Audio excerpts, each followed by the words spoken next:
എന്തൊക്കെ കാണിക്കണേ? ചേട്ടാ എന്ത് പറ്റിയ? സോറി കേട്ടോ, ഞാനത് അറിയാണ്ട് ചെയ്തതല്ലേ. നിങ്ങൾ ഇപ്പോഴത് വിചാരിച്ചിരിക്ക? സോറി അല്ലേ?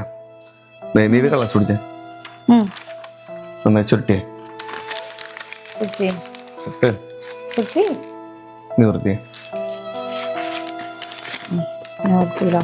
പഴയ പോലെ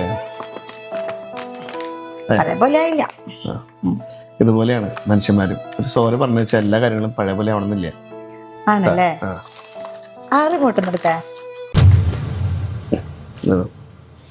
ഇതൊന്ന് ഓണാക്കിയ, ടി വി ഓണാക്കിയ. ഓണായില്ലല്ലോ. രണ്ട് തട്ടിട്ടൊന്ന് ഓണാക്കിയേ. ഓണായാ? നിങ്ങളെ ആ കടലാസിന്റെ പോലെയല്ല, നിങ്ങൾ റിമോട്ടിന്റെ പോലെ രണ്ട് തട്ടിയാലേ നേരെയാവുള്ളൂ. മനസ്സിലായ?